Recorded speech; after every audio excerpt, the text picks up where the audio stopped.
Ya, jadi kita akan mencoba menangkap tilas perjalanan Pak Cia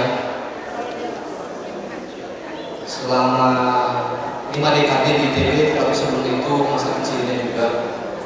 Dan agak santai aja acaranya, saya pandu dengan narasi. Nanti saya akan mengundang teman-teman untuk sharing pengalamannya ketika berinteraksi dengan Pak Cia. Ini merupakan kesempatan yang sangat bahagia. Ibu Cia sudah datang juga, karena kita akan melihat sejarah Pak Cia bukan saja di ITB, di luar negeri, kerjasama-kerjasamanya juga. Tak terasa telah sekitar 5 dekade atau tepatnya 54 tahun sejak diangkat menjadi PNS pada tahun 1961, Pak Cia turut berkarya mengembangkan jurusan fisika melalui fisika teori dan fisika material. Hari ini kita memperingati ulang tahun beliau yang ke-80 dengan mencoba nampak kilas perjalanan Pak Cia tersebut. Walau Pak Cia lahir di Probolinggo, ini dulu yang tadi pertanyaan mengenai nomor, pada tanggal 25 Desember 1934. Namun masa kecil keluarga Pak Cia berpindah-pindah kota karena orang tua beliau adalah guru dan sastrawan literatur Tionghoa, dan karena pekerjaan ayahnya tersebut masa TK Pak Cia dilalui di Semarang. Ketika Pak Cia SD, ayah beliau menjadi kepala sekolah sebuah sekolah di Banyuwangi, jadi dari Semarang pindah lagi ke Banyuwangi. Dan ketika Pak Cia memasuki jenjang pendidikan menengah SMP dan SMA, keluarga Pak Cia pindah lagi dari Banyuwangi pindah ke Malang. Adalah foto Pak Cia dengan teman-temannya waktu SMA. Luar prize lagi. Yang mana yang Pak Cia? Tangan. Kuis. Tunjuk jari, yang mana Pak Cia? Bisa. Ya. Yang di belakang nomor 3 berdiri di belakang nomor 3. Tepat sekali. Bisa mendapatkan dia. Ketika SMA di Malang dan sebelumnya di Banyuwangi juga, ibu Pak Cia ini adalah ibu dari Pak Cia, adalah seorang pengajar aritmatik. Bahkan Pak Cia mengatakan pada saya bahwa ibu dari Pak Cia adalah guru aritmatik yang cukup terkenal di Banyuwangi.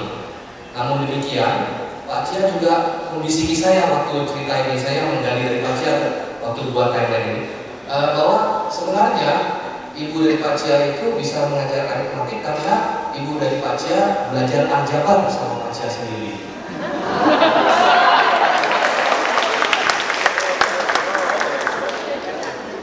Setelah lulus SMA, Pak Cia melamar untuk melanjutkan kuliah di ITB, dan jadi pindahlah Pak Cia ke ITB. Pak Cia masuk ITB pada tahun 1955, dan teman seangkatannya itu adalah Pak Benny Suprapto. Pak Benny hadir di sini. Pada tahun pertama, Pak Cia sempat mengalami cobaan dari seorang yang bernama Pak Lim Tek Yau. Beliau ini seorang dosen di fisika teknik seangkatan dengan Pak Sumatri. Pak Lim ini mengatakan bahwa jangan belajar fisika, soalnya fisika itu kering, dan waktu lulus sarjana muda harus tugas mengajar dulu di daerah, sehingga nanti kalau lulus itu lama sekali. Sehingga Pak Cia agak goncang, apalagi setelah menyampaikan hal ini kepada orang tua beliau. Maka Pak Cia pada semester kedua tahun pertama pindah dari fisika, pindah ke jurusan elektro. Namun setelah sekitar 3 tahun di elektro, upaya Pak Cia sadar dan kembali ke jalan yang benar. Jadi pada tahun 58, Pak Cia kembali lagi ke jurusan fisika, dan sebenarnya alasan kepindahan Pak Cia dari elektro kembali lagi ke fisika itu adalah karena ternyata sebagai mahasiswa fisika, kalau sudah di tingkat 3 itu ilmunya sudah cukup untuk menjadi guru di SMA, sehingga Pak Cia bisa dapat uang tambahan, tidak tergantung pada orang tua lagi untuk biaya hidupnya karena bisa mengajar. Namun untuk pindah dari elektrofisika ini cukup lama perjalanan Pak Cia rupanya, karena Pak Cia harus menunggu keputusan dari Profesor Leman. Selama pada saat itu Pak Profesor Leman apa Pak Cia? Dekan atau dekan? Profesor Leman dekan yang rupanya masih meragukan akan kualitas dan keseriusan Pak Cia untuk pindah lagi ke jurusan fisika. Tetapi setelah menunggu 8 bulan, akhirnya surat tersebut keluar dan Pak Cia bisa pindah lagi ke jurusan fisika. Pada zaman-zaman tahun 50-an ini, sistem perkuliahan di sini menurut Pak Cia ini sangat bebas. Jadi ujian juga bebas. Ujian itu sistemnya challenge. Kalau misalkan sudah merasa siap, tidak perlu ikut kuliah, langsung saja datang ke dosen yang bersangkutan, bisa minta ujian. Jadi tadi yang mekanika komputer masih C, bisa langsung datang ke Pak Cia. Kalau sudah merasa siap, bisa ujian. Nah, karena Pak Cia 3 tahun meninggalkan fisika di elektro, sehingga kembali lagi tahun 58 ke fisika, jadi kuliahnya agak terlambat sedikit. Maka mungkin ini juga adalah sifat bawaan Pak Cia. Pak Cia itu suka loncat-loncat, jadi dengan ujian yang sistem challenge tadi bisa mengejar ketinggalannya. Nah, walaupun Pak Cia suka loncat-loncat dan sering pindah-pindah topik, konsentrasinya juga sering pindah-pindah, tetapi ketika ujian kadang menjadi satu-satunya mahasiswa yang lulus dalam mata kuliah yang bersangkutan. Contohnya misalkan kuliah kuantum dari almarhum Pak Barmawi, itu yang lainnya struggling, Pak Cia bisa keluar dengan lulus. Nah, mungkin sebaiknya tidak saya saja yang bicara hari ini. Saya ingin mengundang Pak Yoga, teman Pak Cia, pada saat masa kuliah untuk reminiscence Pak.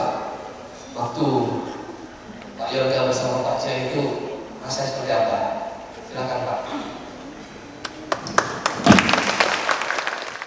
Para mahasiswa, suatu hal yang pada saat karena kadang-kadang Pak Alex minta saya itu memberikan waktu hari yang lalu, minta bicara untuk peringatan Pak Cia. Saya masih bahagia juga karena umur yang saya sekarang sudah 78 tahun masih mempunyai kesempatan bicara untuk peringatan Pak Cia. Dulu perkenalan saya dengan Pak Cia itu bukan kami tempat studi belajar bersama dan sebagainya, bukan. Ada individu masing-masing yang memang keterkaitannya itu lain sama sekali. Jadi pertama waktu ketemu Pak Cia pertama kali sekitar tahun 59-an. Itu bukan Pak Cia, namanya Kemudian Kopi. Kalian pasti ingat namanya Kemudian Kopi. Itu pemimpin Vietnam yang melawan Oji. Itu ganteng sekali orangnya. Masuk di Pak Cia. Di waktu yang kondisinya ini Kemudian Kopi, satu lagi bukan itu Pak Cia. Jadi pertama kekenalan pertama itu. Kemudian tadi Pak Umar telah mengatakan pilihan. Pak Cia memberikan seperti dimulai dengan kesamaan Maxwell. Memang itu kesamaan Maxwell itu indah sekali. Apalagi kalau kita sudah mengenal yang disebut differential form, maka kesamaan Maxwell entah itu hanya 2 garis ditulis. Yang seorang namanya itu Cini. Nah, suatu kali mereka datang ke saya, karena saya anggota Gun-Screen di Bandung, mendengar konsep di museum. Karena anggota Gun-Screen itu yang minggu ada konsep. Jadi Mas akan nanti ada konsep. Bapak yang memberikan pembukaan itu namanya, kan namanya saya tidak tahu orang ITB, Dipa Wibowo. Bahkan kalian masih kenal nama Dipa Wibowo, penyanyi. Suaminya pemain biola. Nah pemain biola itu, nah kemudian saya ngomong Pak Cia, nanti suami mau masuk ke Galisium. Akhirnya kita ketemu di Galisium, ngobrol saya ya. Memang setelah itu Pak Cia ngomongnya musik aja dengan saya. Akhirnya kami sampai kepada musik yang menceritakan periode Gregorian, periode barok, kemudian klasik, kemudian romantik, kemudian neoromantik. Ya. Nah, kami konsentrasikan kepada klasik. Jadi dimulai dengan dirilis oleh Franz Joseph Haydn. Itu Patria sangat hafal, simfoni nomor 100. Jadi dari simfoni, sering mengikuti bersinul-sinul, dan saya masih ingat itu. Nah, kemudian diikuti dengan Mozart. Jadi itemnya itu ada 3, Mozart dan Beethoven. Nah, Beethoven ini ya itu kelahiran Jerman. Sebenarnya dulu itu belum ada Jerman, tapi masih namanya itu Preußen, Rusia. Jadi Beethoven ingin belajar musik, mengejar Mozart. Karena berguna, karena Temple of Music itu istana dunia musik klasik itu dibina. Jadi waktu waktu Beethoven datang itu Mozart meninggal, datang ke Haydn. Nah, Haydn agak disinggung karena dia bukan pilihan pertama. Orang terbesar waktu itu dibina, pemain musik klasik, lalu komponis terbesar dibina, lalu apa ini Beethoven justru mencari Mozart. Haydn bilang, saya mengajarkan kamu untuk berspirit seperti Mozart. Maka dia bilang, ujung-ujungnya yang penting itu punya karakter. Jadi harus mengerek bendera. Nah, pada waktu itu saya dengan Pak Cia berdiskusi. Kami sebagai nanti kalau lulus PhD dan seterusnya, bendera kami itu apa? Jadi ciri dari seorang ilmuwan itu punya bendera. Tidak bisa kita Pak Menteri ilmuwan, ya? Tidak mungkin. Jadi kalau di dalam kategori Jean-Pierre Dieudonné dan Bourbaki itu pemenang Nobel, seorang matematisi itu adalah yang pernah menentukan suatu teorema yang non-trivial. Itu namanya matematisnya. Kalau belum itu tidak merupakannya apa? Bukan matematisnya. Itu ditulis dalam bukunya yang disebut dari music dalam matematik, the history of music. Itu betul-betul. Nah, lalu sudah bisa menjadi dengan Pak Cia. Pak Cia juga pernah menceritakan bahwa bahasa kecil dia pemain sandiwara. Pemain sandiwara di sekolahnya itu bermain dalam cerita misalnya Merchant of Venice, Romeo and Juliet. Nah, kebetulan saya sekali main suling. Jadi kami sering bertemu. Pada waktu sekitar pemerintahan kami kebingungan karena saya dan Pak Cia itu meniru Pak Beni Soekarno. Jadi kalau ujian itu kita benar-benar berdiskusi soal kan. Ambil buku, belajar sendirian, kemudian sudah sanggup datang ke gurunya minta ujian. Tidak ada yang tahu siapapun sakit lulus atau tidak. Kami tidak pernah ngomong.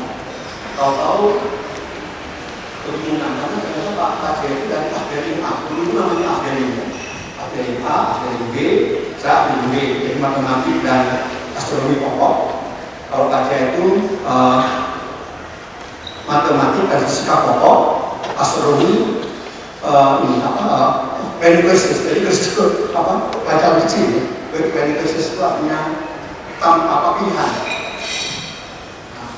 Pak Cia itu karena pada waktu sudah selesai dan rasanya Pak Ong Ping Hock yang mengatakan itu bahwa perintis daripada fisika di TB itu Pak Ong Ping Hock. Itu jangan lupa. Pak Ong Ping Hock itu ada perintis sendiri dari fisika di TB Indonesia. Nah itu Pak Cia karena fisikanya sudah selesai, Pak Ong Ping Hock membalikkan nami sarjana fisika. Waktu saya tidak. Saya pengen tesisnya itu fisika. Padahal saya sudah lulus dari Pak Darmo di waktu itu. Listrik magnet 2 semester, mekanika kuantum 2 semester, kemudian teori elektromagnetik itu sudah sekitar juga 2 semester. Itu nggak cukup kata.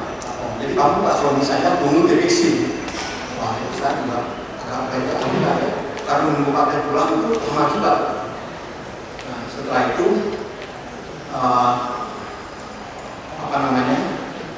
meneruskan kebersamaan kami dengan Pak Cia, yaitu ujungnya kembali ke kita harus punya pendirian. Jadi Pak Cia merintis pekerjaan menjadi belajar di Northwestern, dan waktu itu saya pernah ikut seminar di Northwestern. Pak Cia waktu itu ada di sana. Lalu memberikan dimulai ada istilah Platon dan Parkes. Wah, soalnya di ITB saya nggak pernah dengan Pak bilang fisika partikel ada Platon dan Parkes. Walaupun sekarang yang tadi diceritakan Pak Cia itu menjadi sekitar polo dan kesepakatan. Itu ada 6 Platon, ada 6 Parkes dengan Higgs yang Higgs boson. Haruskan semua interaksi hari dan merubah alam semesta ini bagaimana evolusi.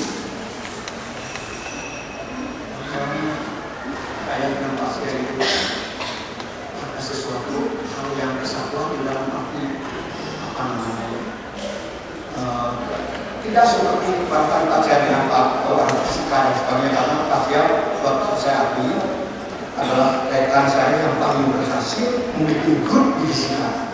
Tidak ada seorang guru besar di fisika astronomi yang bisa membuat grup seperti Pacia di fisika mengenai pokok elektronik konstruktifnya. Itu tidak ada sama sekali. Kan Pacia bisa membuat ada Pak Gunawan, ada Ina, ada Pak Alex dan sebagainya. Ini suatu hal yang jarang bisa ditiru di dalam lingkungan fisika, matematik dan astronomi. Oleh karena itu saya melihat karya Pak Pacia ini suatu teladan yang tadi diuraikan oleh Pacia sendiri, bagaimana Pacia memberikan keindahan daripada fisika menjadi basis daripada ilmu pengetahuan yang sebetulnya kalau saya agak jelas juga, karena bagi saya itu matematik mungkin jadi basis ilmu pengetahuan, tapi tidak demikian soal karena kalau kita pergi ke Paris di France itu matematik, fisika, kemudian balatik juga kimia dan sebagainya sudah tidak ada bedanya di pengetahuan. Jadi kelihatannya ekivalen semuanya, jadi bisa mengejar dari manapun ke manapun. Oleh karena itu, Pacia saya ucapkan semoga tetap panjang umur dan kota Pacia tidak boleh pergi, dan kalau mau debat dengan saya selalu bersedia. Terima kasih banyak.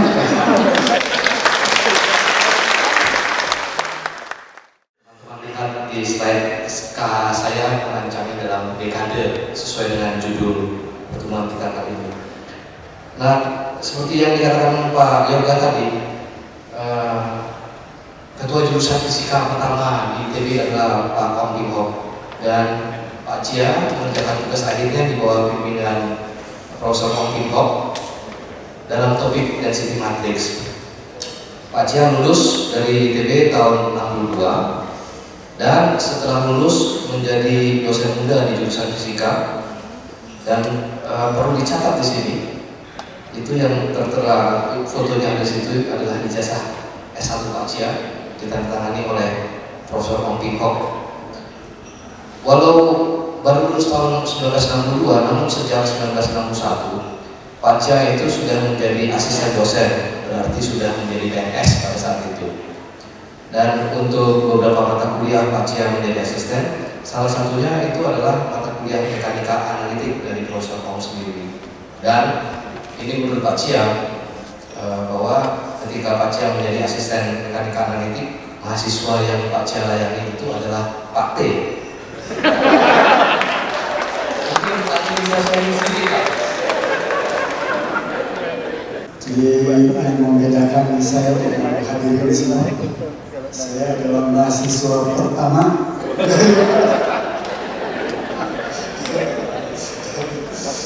tahun 62 saya dapat mekanika lanjut, kemudian asistennya itu Pacia.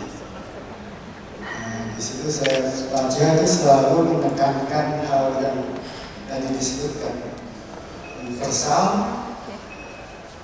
terus logiko, empiricism. Hasil observasinya atau hasil eksperimennya itu apa saja, kemudian apakah kita bisa membangun teori dari sana. Einstein misalnya itu berhasil membangun teori relativitas, tapi tanpa observasi kan Einstein juga tidak bisa. Tidak ada yang menduga bahwa kecepatan cahaya itu diukur dari manapun sama. Itu yang ilmuwan lain itu kebingungan. Kenapa? Cuma Einstein yang berani melompat menjadikan itu sebagai postulat. Itu sebetulnya yang harus kita pelajari itu bukan semata-mata deduksi. Jadi umumnya yang mahasiswa itu sebagian besar deduksi, kemudian ambil saja sebagai benar, kemudian segala akibat diturunkan di sana. Itu memang penting, tapi lompatan ilmu pengetahuan yang mempengaruhi breakthrough, lompatan-lompatan yang sangat jauh, itu adalah justru yang sebaliknya. Dari hasil observasi, bagaimana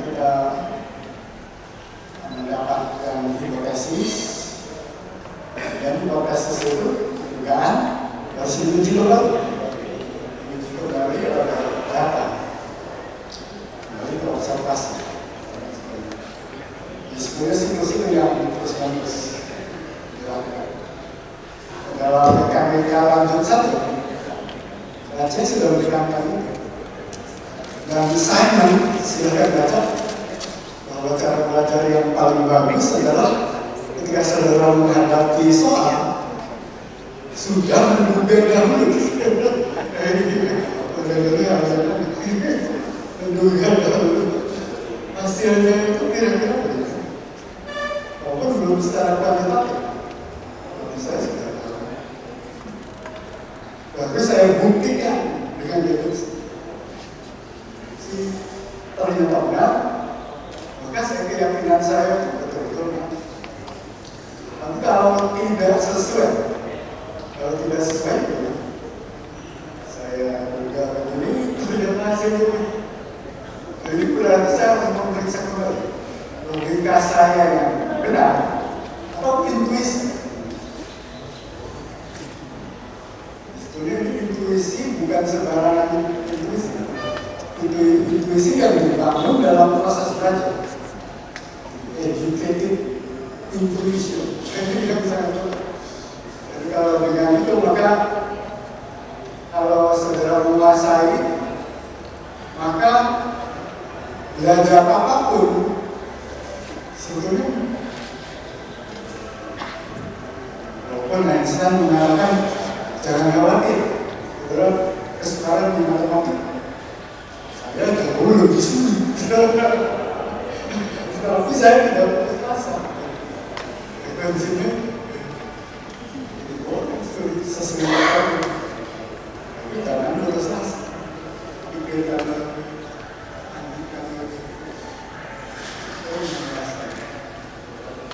dan itu pedoman itu sampai sekarang saya pegang. Dan memang saya mengembangkan bidang lain di psikologi, kompleks, studi kompleks, fisik. Tapi biasanya seperti yang diungkapkan oleh diagram yang ditampilkan oleh baca. Bisa bermaterial, bisa lain. Ada dasarnya sama, universal. Metodenya sama, risiko analisis.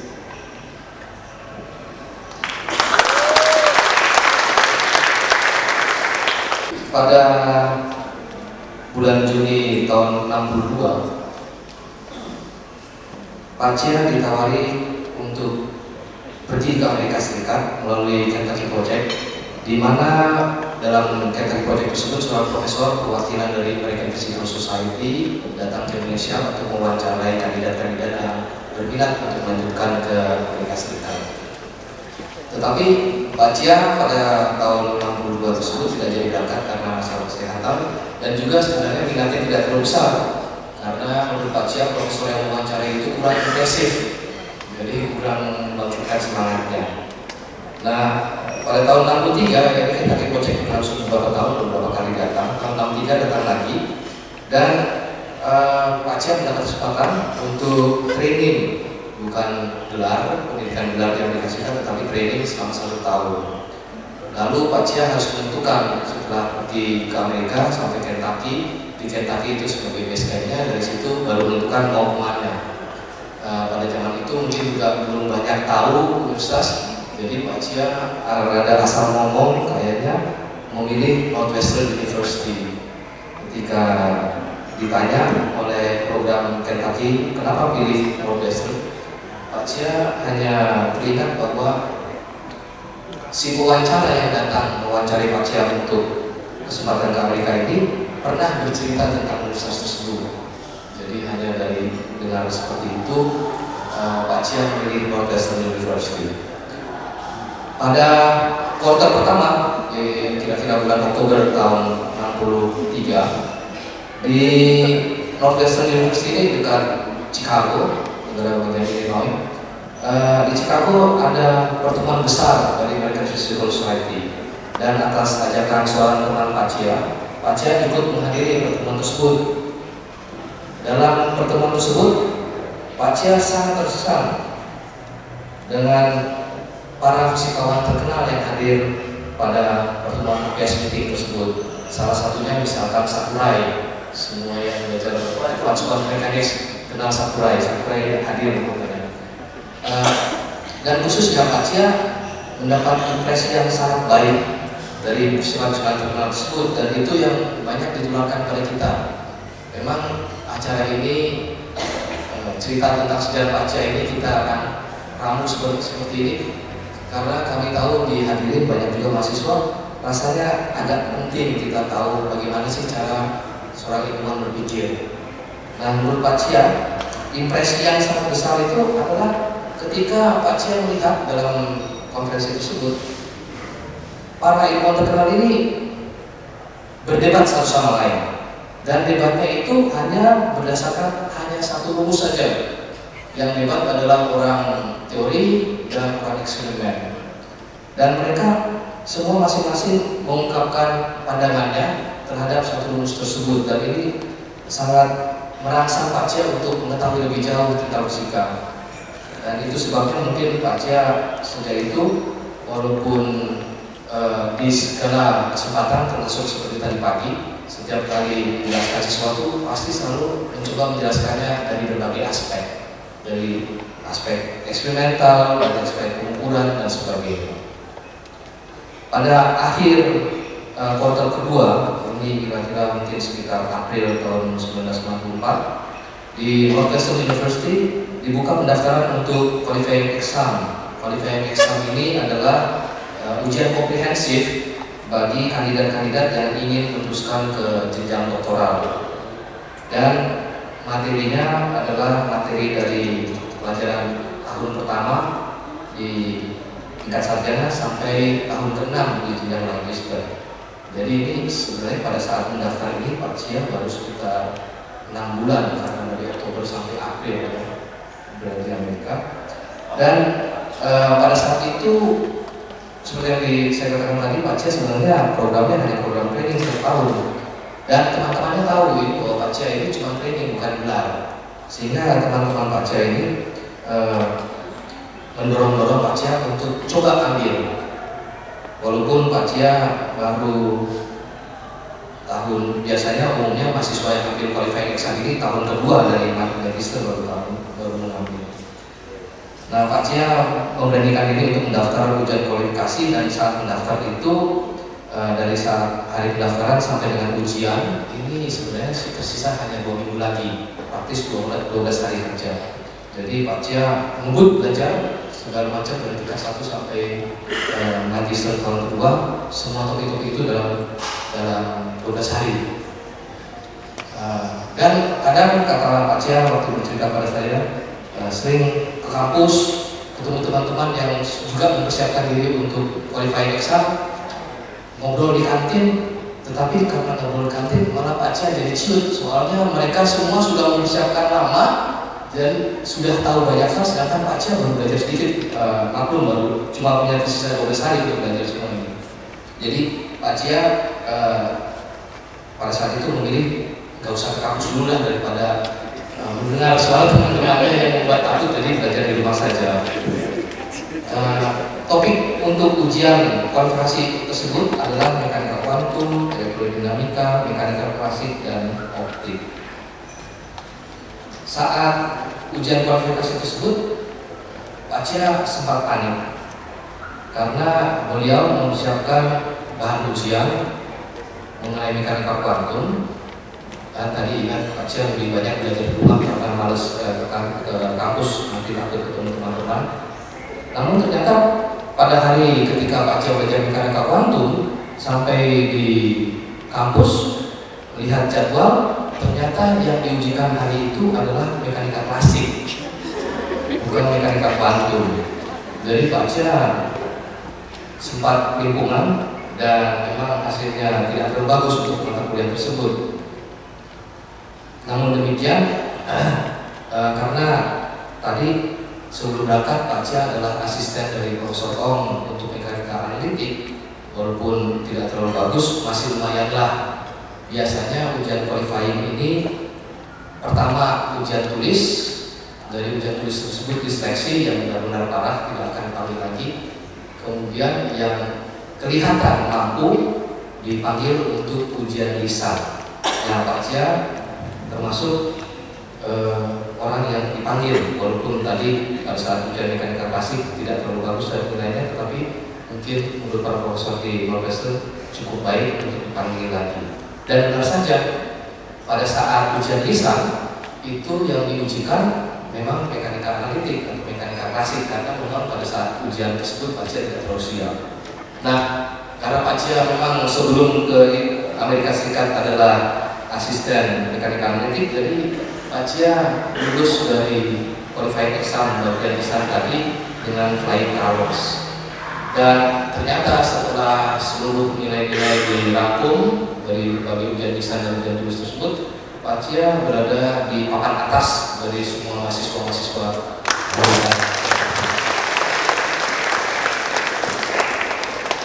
Jadi perlu diingat lagi, sebenarnya waktu Pak Cia ke sana itu program training bukan degree. Ketika Pak Cia memberanikan diri untuk mengambil qualifying exam, itu berarti juga ingin komit masuk ke program doktoral.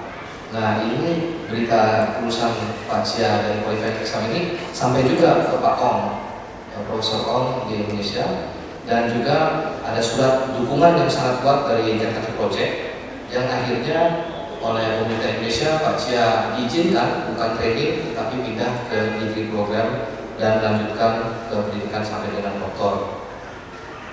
Setelah kualifikasi tersebut, Pak Cia, para kandidat, bukan hanya Pak Cia, mulai mencari pembimbing untuk pendidikan doktornya, dan pembimbing Pak Cia adalah Profesor Carl Albright. Profesor Albright ini sudah pernah kesini 2 kali Pak ya, kalau tidak salah. Sekali. Dan karena Pak Cia ini lewat jalur cepat, lewat jalan tol, enggak menyelesaikan program magister yang 2 tahun yang biasanya dilewati oleh manusia umumnya, maka Profesor Albright meminta Pak Cia untuk mengambil independent study pada saat summer untuk mengejar ketinggalannya karena tidak ikut kuliah pada jenjang magister. Dan setelah independent study tadi, arah penelitian mulai pada tahun kedua ditetapkan dan Pak Cia terlibat dalam riset Profesor Albright dalam topik core model. Dan zaman tersebut rasanya core modelnya masih core model yang tipe lama, dan salah satu topik yang dikerjakan dan menghasilkan sebuah publikasi di Scientific Letters adalah mengenai leptonics proses dalam core model. Core model itu sebenarnya mestinya interaksi kuat, tetapi pada zaman itu belum terlalu dikenal sehingga yang dikerjakan adalah leptonic proses. Dan pembahasannya melalui teori dulu. Pak Cia, kami agung mengontak Profesor Albright dan ini ada ucapan selamat darinya. Ketika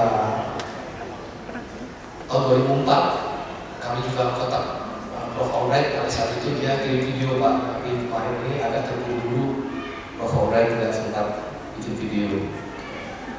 Demikian pula salah satu teman Bapak dari Northwestern University yang sama-sama di bawah bimbingan Profesor Albright mengirimkan surat yang agak panjang. Profesor Douglas Mackay dari University of Kansas. Ini suratnya agak panjang, kalau tadi mungkin bisa dibaca sendiri sama-sama karena ini suratnya agak panjang, jadi akan dibacakan oleh mahasiswa kami yang pandai berbahasa Inggris, tetapi sayangnya wanita Pak. Jadi suratnya dibacakan oleh Amanda. No, youngsters anymore. How can... Dear Cia, I can't believe you're 80. That must mean Linda and I are not youngsters anymore. How can that be? I can see you so clearly as you presided over our Chinese dinners in the little Chinatown section of Chicago, negotiating the menu, checking with the chef, and going into the kitchen to pick out the fish for the fish course. The occasional parties, picnics, and dinners with our friends Jürgen, Joachim, Fahim, Peter, and many others were always great fun and an escape from the demands of our physics exams, the pressure of our thesis projects, and the meetings with our advisors. Sharing the same advisor probably brought us a little closer, since we had a common friend and enemy in Carl, who could seem frustratingly vague and unhelpful at times, but to whom, in retrospect, we owe a debt of gratitude.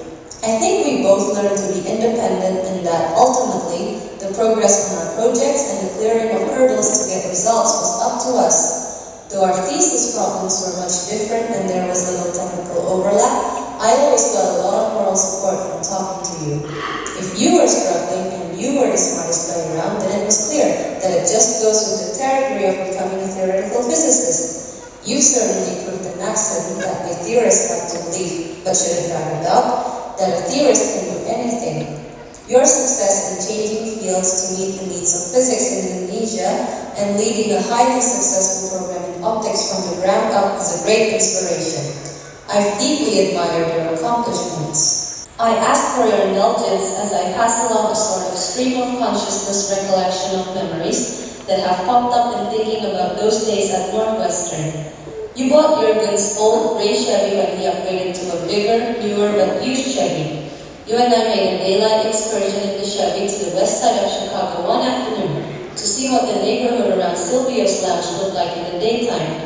I don't remember if you had joined Jürgen, me and others for nighttime trips to listen to the famous Chicago bluesman Howlin' Wolf at Silvio's, but in any case, you were curious about the neighborhood. We were both a bit nervous because it was a completely black residential area. Things were completely calm and normal looking, and our only encounter was with a young fellow who wanted a quarter.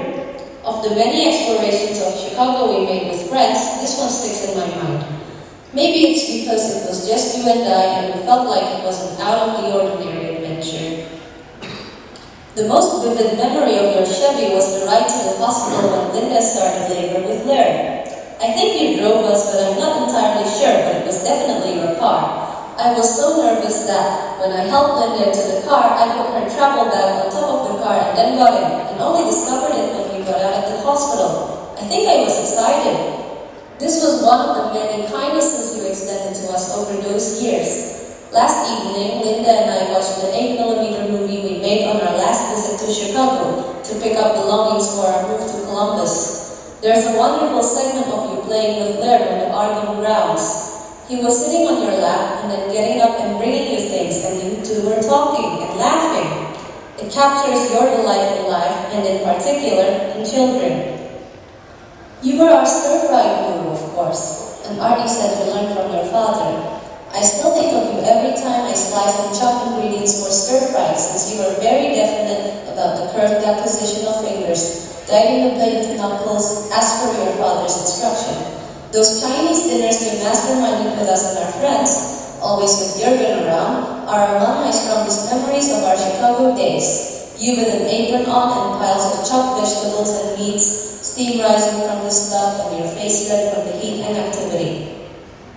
Do you remember your visit to the University of Chicago to talk with Professor Nambu about your thesis project? You found him to be patient and helpful and generous with his time. Amazing for someone as well-known and busy as he was, with many students of his own and many commitments. I'm sure you were, like me, especially pleased when he won the Nobel Prize.